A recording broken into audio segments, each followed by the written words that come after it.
flood subsides. Genesis 8. But God remembered Noah and all the beasts and all the cattle that were with him in the ark, and God caused a wind to pass over the earth, and the water subsided.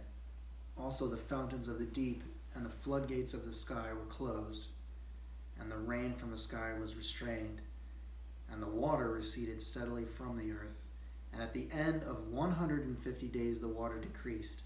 In the 7th month, on the 17th day of the month, the ark rested upon the mountains of Ararat. The water decreased steadily until the 10th month. In the 10th month, on the first day of the month, the tops of the mountains became visible. Okay. And then it came about at the end of 40 days that Noah opened the window of the ark which he had made, and he set out a raven, and it flew here and there until the water was dried up from the earth. Then he sent out a dove from him to see if the water was abated from the face of the land. But the dove found no resting place for the sole of her foot, so she returned to him in the ark, for the water was on the surface of all the earth. Then he put out his hand and took her and brought her into the ark himself. So he waited yet another 7 days, and again he sent out the dove from the ark.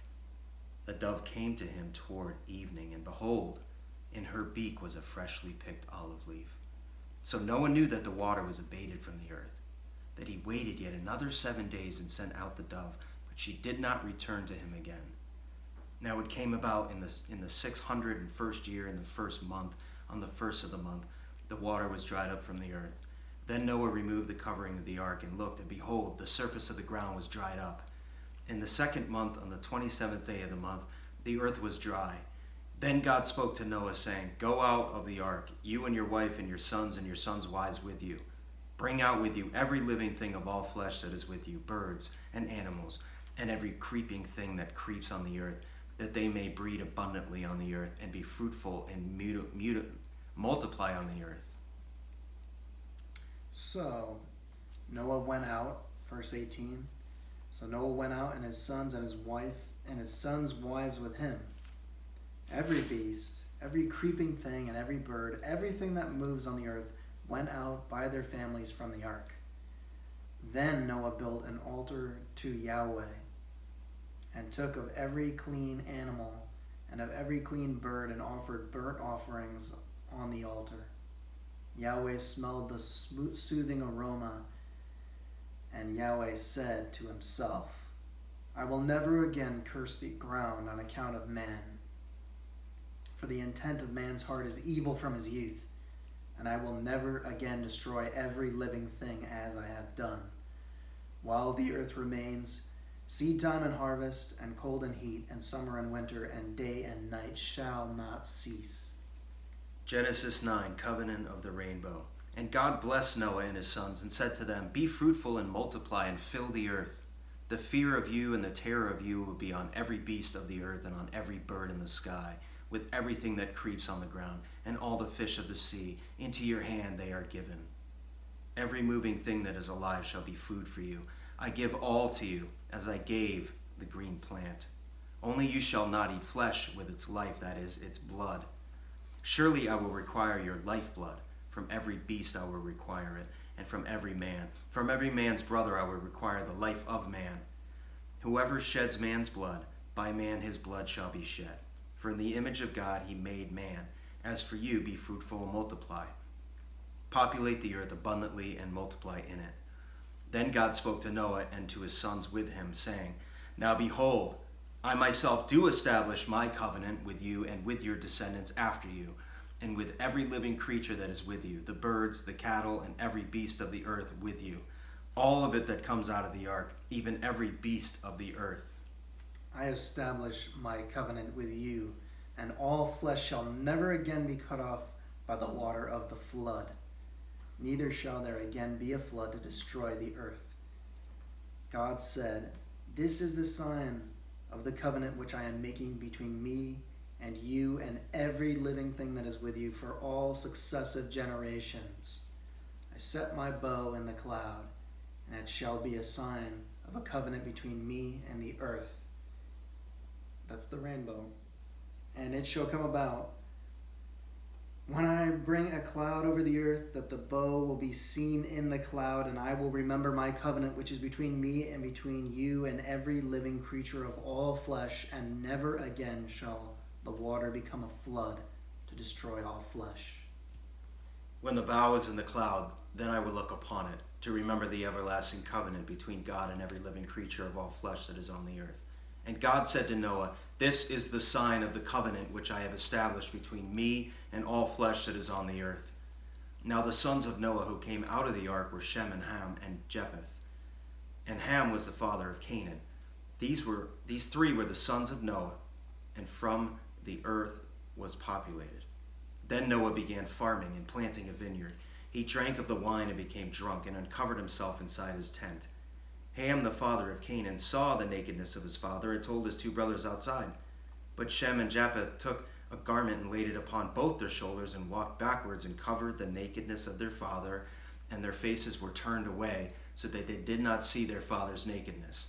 When Noah woke from his wine, he knew what his youngest son had done to him. So he said, "Cursed be Canaan, a servant of servants he shall be to his brothers."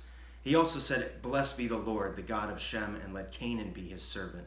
May God enlarge Japheth, and let him dwell in the tents of Shem, and let Canaan be his servant." Noah lived 350 years after the flood.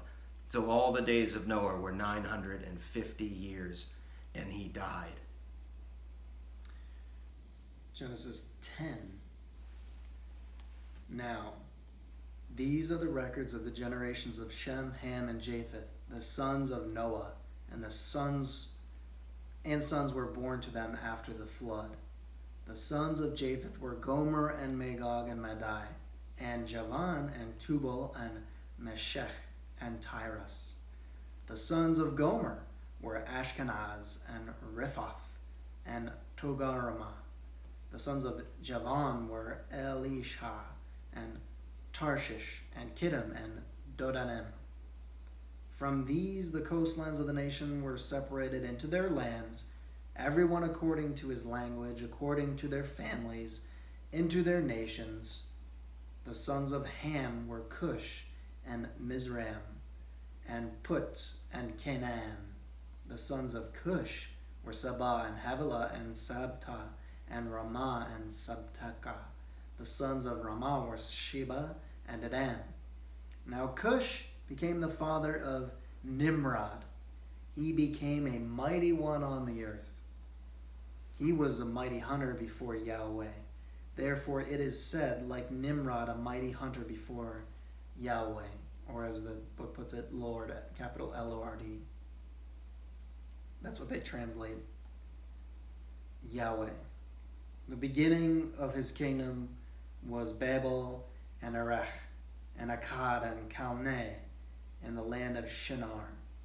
From that land he went forth into Assyria and built Nineveh and Rehoboth, Ir-al-Kala, or An-Kala, and Resen between Nineveh and Kala. That is the great city. Mizraim became the father of Ludim and Anamim and Lahaban and Naphtulim and Paruhizim and Karuhim, from which came the Philistines and Caphtorim. Canaan became the father of Sidon, his firstborn, and Heth, and the Jebusite and the Amorite and the Girgashite and the Hivite and the Arkite and the Sinite and the Arvadite and the Zemarite and Hamathite. And afterward the families of the Canaanites were spread abroad. The territory of the Canaanite extended from Sidon as you go toward Gerar, as far as Gaza, as you go towards Sodom and Gomorrah and Admah and Zeboim, as far as Lasha. These are the sons of Ham, according to their families, according to their languages, by their land, by their nations. Also to Shem, the father of all the children of Eber, and the older brother of Japheth, children were born. The sons of Shem were Elam and Ashur, and Aparshahad, and Lud, and Aram. The sons of Aram were Uz, and Hul, and Gether, and Mash. Arpachshad became the father of Shelah, and Shelah became the father of Eber. 2 sons were born to Eber. The name of the one was Peleg, for his days on earth was divided, and his brother's name was Jotam. Joktan became the father of Amladad and Shepheth and Harmazapheth and Jerah and Haradadam and Uzal and Diklah and Obal and Abdimal and Sheba and Ophir and Havilah and Jabab, and these were the sons of Joktan. Now their settlement extended from Mesha as you go toward Sephar, the hill country of the east. These are the sons of Shem, according to their families, according to their languages, by their lands, according to their nations.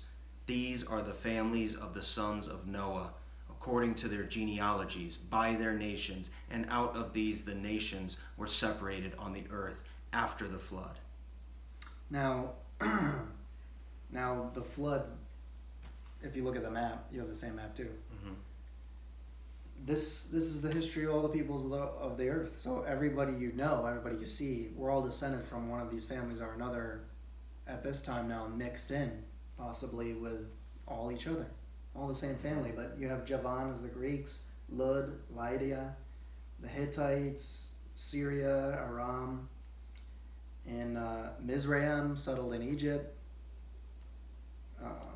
And it tells you in Genesis 10, in different portions here. And anyone named Kyle was related to the Gomer family. Yeah. So now this is right after the flood. This is from 8 people populating all these sons and all these nations. And in 11 we're going to get to Babel confusion, and then it cuts to Job. So I guess we'll, what do you think, read 11 right? Was that correct on that? Let's read 11. Yeah. Now the whole earth used to be the same language, with the same words. And I mean, English didn't exist, obviously, back in this time. Everyone should know that. So it used to be the same language, the same words. It came about as they journeyed east, that they found a plain in the land of Shinar and settled there. They said to one another, "Come, let us make bricks and burn them thoroughly." And they used brick for stone, and they used tar for mortar. They said, "Come, let us build for ourselves a city and a tower whose top will reach into heaven, and let us make for ourselves a name. Otherwise we will be scattered abroad and over the face of the whole earth." Yahweh came down to see the city and the tower which the sons of men had built. Yahweh said, "Behold, they are one people, and they all have the same language, and this is what they began to do. And now nothing which they purpose to do will be impossible for them. Come, let us go down there and confuse their language, so that they will not understand one another's speech." So Yahweh scattered them abroad from there over the face of the whole earth, and they stopped building the city. Therefore its name was called Babel, because there Yahweh confused the language of the whole earth, and from there the Lord scattered them abroad over the face of the whole earth. Descendants of Shem. These are the records of the generations of Shem. Shem was 100 years old and became the father of Arpachshad 2 years after the flood. And Shem lived 500 years after he became the father of Arpachshad, and he had other sons and daughters. Arpachshad lived 35 years and became the father of Shelah. And Arpachshad lived 403 years after he became the father of Shelah, and he had other sons and daughters. Shelah lived 30 years and became the father of Eber. And Shelah lived 403 years after he became the father of Eber, and he had other sons and daughters. Eber lived 34 years and became the father of Peleg. And Eber lived 430 years after he became the father of Peleg, and he had other sons and daughters. Peleg lived 30 years and became the father of Reu. And Peleg lived 209 years after he became the father of Reu, and he had other sons and daughters. So he had 30 for hundreds of years. That's many, many, many sons and daughters. Reu lived 32 years and became the father of Serug. And Reu lived 207 years after he became the father of Serug, and he had other sons and daughters. Serug lived 30 years and became the father of Nahor. The Serug lived 200 years after he became the father of Nahor, and he had other sons and daughters. Nahor lived 29 years and became the father of Terah. And Nahor lived 119 years after he became the father of Terah, and he had other sons and daughters. Terah lived 70 years and became the father of Abraham, Nahor, and Haran. Now these are the records of the generations of Terah. Terah became the father of Abram, Nahor, and Haran became the father of Lot. Haran died in the presence of his father Terah in the land of his birth, in Ur of the Chaldeans. Abram and Nahor took wives for themselves. The name of Abram's wife was Sarai, and the name of Nahor's wife was Milcah, the daughter of Haran, the father of Milcah and Iscah. Sarai was barren; she had no child. Terah took Abram his son, and Lot the son of Haran his grandson, and Sarai his daughter-in-law, and his son Abram's wife, and they went out together from Ur of the Chaldeans in order to enter the land of Canaan. And they went as far as Haran and settled there. The days of Terah were 205 years, and Terah died in Haran. Who was the father of Terah? To trace it back. To the father of Terah, Serug. Ru was his father, Peleg. Nahor was Terah's father. Eber. Nahor. Shelah. Arphaxad. Shem. So he's from Shem, Ham, and Japheth. He's from Shem. Was the lineage of Abraham. It says Nahor lived 29 years and became the father of Terah. No. I'm tracing him all the way back to which son of Noah. Oh. So it's Shem. Mm-hmm. Just out of curiosity. So that's it. And yeah, then on 10 it said generations of Shem. He was 100 years old. So this is a turning point because, so we have the whole world, we have sin, the fall of mankind, and then you have the flood, main events. Mm-hmm. Now you have the scattering of the peoples. This is the beginning of humans on earth. And now Abram, who will become Abraham. It's a turning point. But before this, Blue Letter Bible says Job chronologically fits kind of right in there. So it's off to the book of Job. Thanks for watching Saint Smith Reads, and God bless.